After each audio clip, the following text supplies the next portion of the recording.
और क्या कहते हैं नबी को, हजरत मोहम्मद साहब सल्लल्लाहु अलैहि वसल्लम को क्या कहते हैं? रहमतुल आलमीन, पूरे आलम पर रहमत करने वाला, सिर्फ मुसलमानों पर रहमत करने वाला नहीं। तो जब आपने यहां पे लिखा है कि मुस्लिम्स फॉर ऑल, इसका मतलब कि इस देश का मुसलमान सबके लिए खड़ा होगा, हिंदुस्तान के लिए खड़ा होगा, एक एक आवाज के लिए खड़ा होगा। और सेकुलरिज्म सिर्फ एक शब्द नहीं हो सकता, धर्मनिरपेक्षता सिर्फ एक शब्द नहीं हो सकता। अगर इस देश में आप पैदा हुए हैं तो धर्मनिरपेक्षता जीना सीखना होगा। कैसे धर्मनिरपेक्षता में जिया जाता है।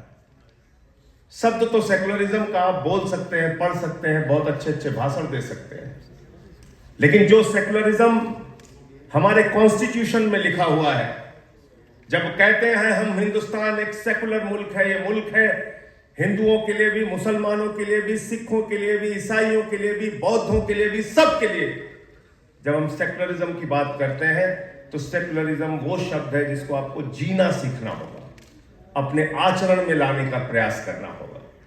खाली बोलने से काम नहीं चलेगा। मैं तो उत्तर प्रदेश के सुल्तानपुर के छोटे से जिले में पैदा हुआ। 7वीं के बाद मेरे दोस्त थे इरफान, अशोक सिंह, मासूद, हम सारे लोग साथ साथ खेले बड़े हुए। और फिर मैं पढ़ाई के लिए उड़ीसा चला गया, माइनिंग इंजीनियरिंग की पढ़ाई के लिए, वहां से डिप्लोमा किया। और हालात बदले, उस समय 6 दिसंबर 1992 भी हुआ। मैं घर पे नहीं था, लेकिन सबसे पहला शख्स मेरे घर पे अगर कोई पहुंचने वाला था तो मेरा दोस्त इरफान था। और उसने जाके कहा कि अगर इस घर की तरफ आंख उठा के भी देखा तो मेरी लाश के ऊपर होकर गुजरना पड़ेगा। यह है सेकुलरिज्म जो हमने जिया है। उसको कैंसर की बीमारी हो गई, हम लोग साथ साथ रहे।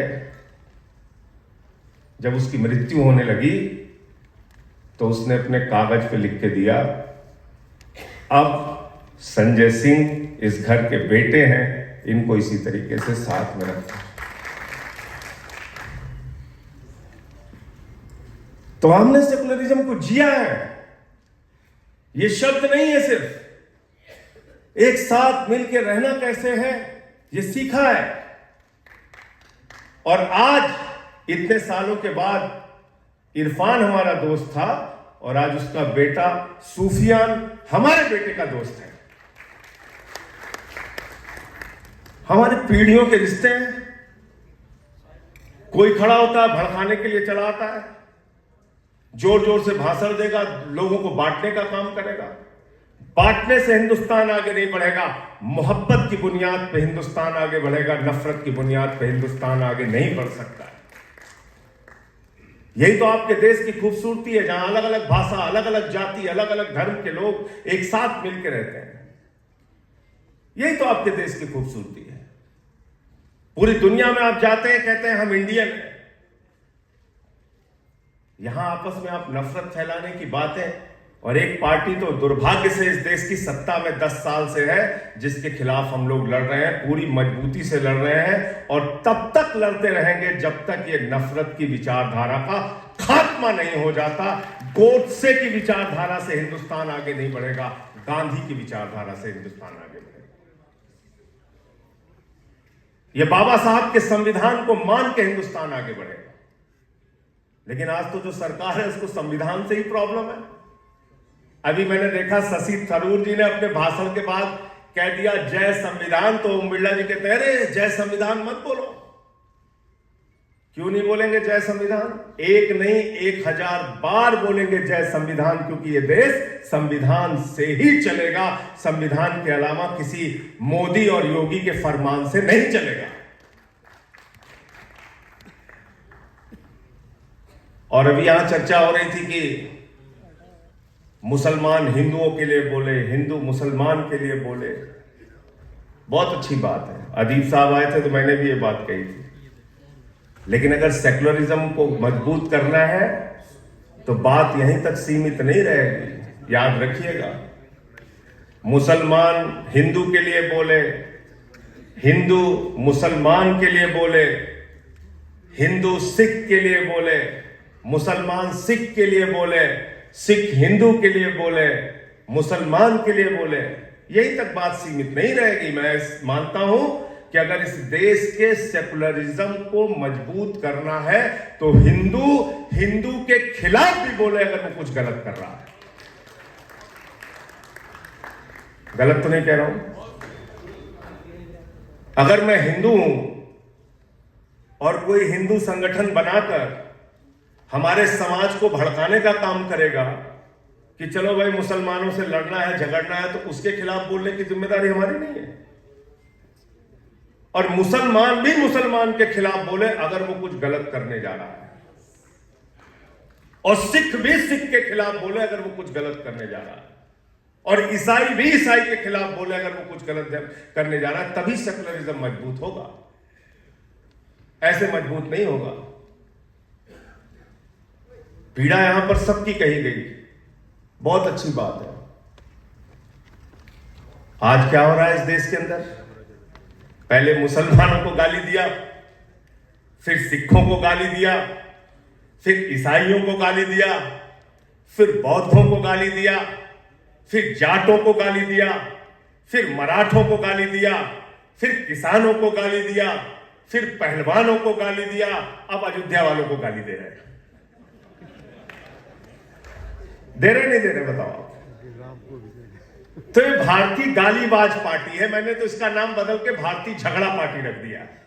मैंने कहा भैया मोहल्ले में मत बुलाया करो, नहीं झगड़ा करा के चले जाएंगे। किसके सगे हो भाई? अयोध्या में हार गए तो वहां के लोगों को गाली, उत्तर प्रदेश के हिंदुओं को अब गाली दी जा रही है। हजारों करोड़ रुपए अयोध्या के विकास पे खर्चा हो गया, देखे जाके अयोध्या की हालत क्या हो गई।